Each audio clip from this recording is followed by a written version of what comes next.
you ever, found yourself sort of caught in that cycle? Earning a paycheck, paying the bills, and then just wondering if there's maybe a different path to financial security. Hmm. What if the usual advice, the stuff we've always heard about money, what if it's actually designed to keep us on that treadmill, not really move us toward freedom? Yeah, it's a common feeling, isn't it? It really is. So today we're going to dig into a book that honestly completely changed how millions think about money. Robert Kiyosaki's Rich Dad, Poor Dad. You've probably heard of it. Oh, definitely. It's pretty much foundational for a lot of people getting into personal finance. Exactly. And it's not just another finance book, right? It challenges the whole blueprint we often get.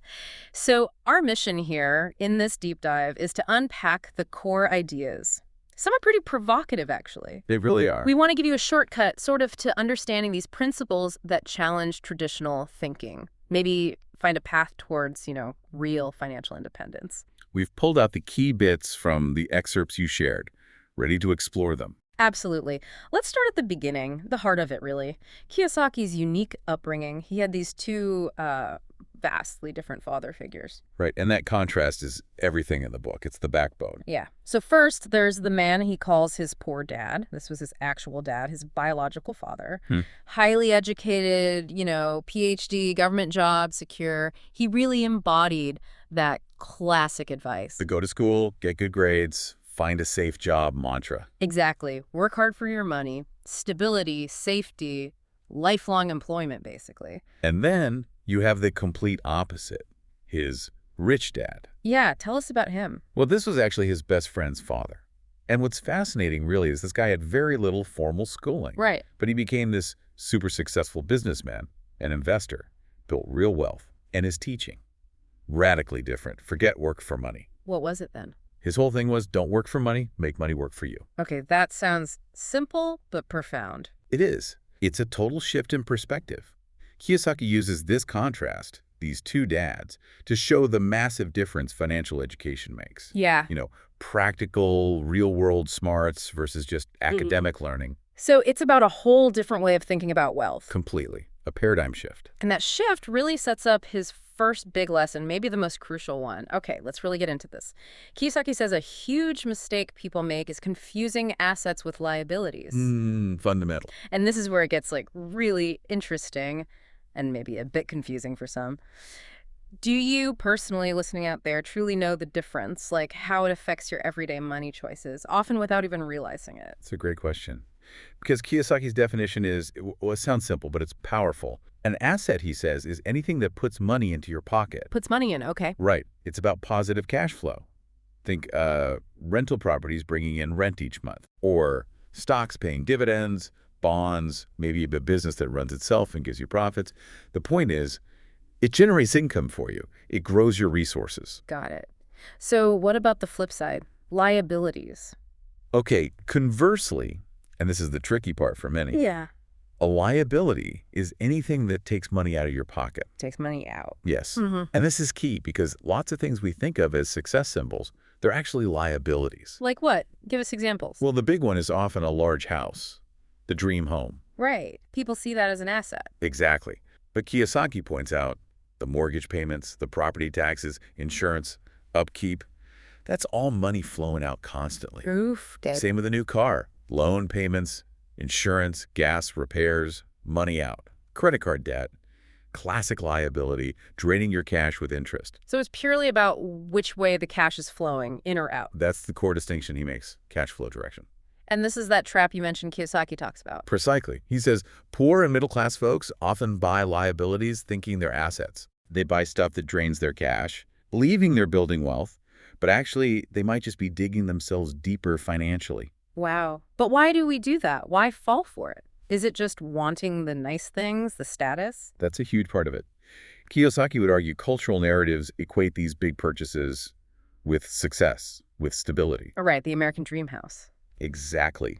We're sort of conditioned to see it as an asset, a sign you've made it. But for many, it just locks up capital and demands constant cash outflow. A gilded cage, you might say. That's a good way to put it. His insight isn't just the definition. It's recognizing how easily society steers us towards financially, well, unhelpful choices. So a house could be an asset, but maybe only if it's like a rental property. generating income? That's more aligned with his view, yes. If it's primarily consuming cash as your residence, it's a liability in his framework. It forces you to rethink every major purchase through that cash flow lens. That distinction, wow, it really is a game changer. And it leads right into the second core principle, doesn't it? Back to the rich dad versus poor dad mindset. It does. Most of us are taught, trade your time, your effort for a paycheck. Simple exchange. Hours worked equals money earned. Exactly. That's the traditional path.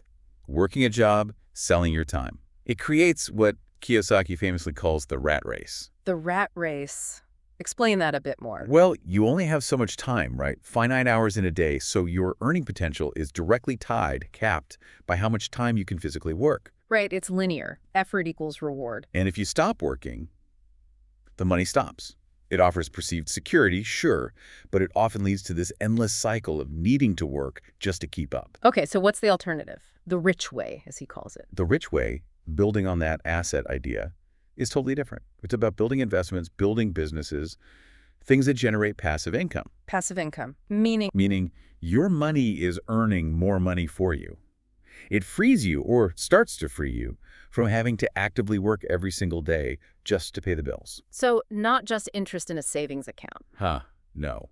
Ideally, much more significant than that. It's about strategically putting your capital into those assets we talked about. Dividend stocks, rental properties, maybe a small business you oversee but don't run day to day, even intellectual property, like royalties from a book. Okay. Systems where the assets generate the income, not just your direct labor. Precisely. That allows for real financial leverage. It helps you escape that time for money trap. So it really boils down to this fundamental shift, doesn't it? Moving from active earning, using your own labor, to having your assets generate income for you, whether you're clocked in or not. That's the goal. It's not necessarily about quitting your job tomorrow, maybe, but about building these other income streams. Right. Building streams not directly tied to your hours worked. So what does this mean for, say, your career choices or just your financial strategy outside your main job? It means looking beyond just the salary. How are you using that salary to build assets? That becomes the critical question. Which brings us neatly to principle number 3. And this one feels critical.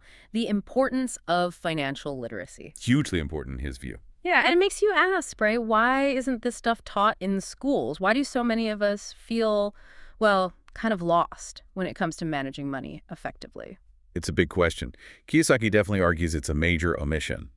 He believes traditional schooling trains us mostly to be good employees. Not necessarily savvy investors or entrepreneurs. Exactly. The system often values academic smarts over financial smarts, as he sees it. But you could also say, historically, education focused on general knowledge, job skills, civics maybe, not wealth creation. So we learn history, literature, valuable things, but not the practical nuts and bolts of how money works. Pretty much. And for Kiyosaki, financial literacy isn't just about balancing a checkbook. It's way deeper. It's understanding the actual mechanics of money. Okay, so what does that include, according to him? What is financial literacy? Well, it's understanding complex stuff, like taxes, how to navigate them legally and keep more of what you earn. Right. It's knowing how to invest wisely in those income-generating assets, understanding markets, risks. Diversification, all that. Yeah, different asset classes. And crucially, understanding financial statements, like an income statement, a balance sheet. Why is that so important? So you can actually see where your money is going, how your assets and liabilities are stacking up. It's not just about earning more. It's about smart management. Smart deployment of the money you already have to make more money. It's the playbook for making money work for you. Wow. Okay, so financial literacy isn't just a nice skill to have. It's essential for navigating the world, making choices. Absolutely. He'd say without it, you're basically playing a game without knowing the rules. You lack control. Which feels disempowering. It can be. These ideas, they sound really empowering, you know, this vision of financial freedom. But let's be real. For many people, the idea of investing or starting a business, it comes with a lot of fear. Oh, definitely. A huge barrier. We're often told, be careful, save, don't take risks. So what about the risks here? How do you get past that psychological block? That's a very real thing, and Kiyosaki tackles it directly. He sees fear as one of the biggest obstacles. His focus is on taking calculated risks and, importantly, confronting those financial fears. Don't let them paralyze you. But how? Isn't risk just risky? Well, his core belief is that fear often comes from a lack of knowledge. Ignorance makes things seem much riskier than they might be. Okay. It's the unknown that scares us, right? If you don't understand an investment or the tax side of a business, it feels like gambling. Yeah, like a huge leap in the dark. So his perspective is blunt, actually. He says, risk is for those who don't know what they're doing. Ooh, okay. That's bold. It is. But his point is, with the right financial education, that literacy we just talked about, you can invest and build things with confidence. You learn to identify risks, assess them, and importantly, mitigate them, manage them. So it's not about avoiding risk altogether. No, not at all. Sometimes avoiding risk is the biggest risk, like letting inflation eat your savings. It's about being informed enough to understand the risks, manage them strategically, and maybe even turn potential problems into opportunities. Replacing fear with calculated confidence. That's a good way to summarize it. Yeah. Knowledge builds that confidence. That's really fascinating how knowledge directly links to courage to action in the financial world. It really does. It implies that the more you learn, the less intimidating it all becomes. The fear starts to fade. And you feel more empowered to make those bolder, informed moves that actually get you somewhere instead of just staying stuck. Exactly. It reframes safety. Safety isn't hiding. It's being prepared because you understand the landscape. Okay, so let's try and wrap this up. To recap briefly, Rich Dad, Poor Dad. It's not just about getting rich quick schemes or anything. Not at all. It's really a mindset-changing book, isn't it?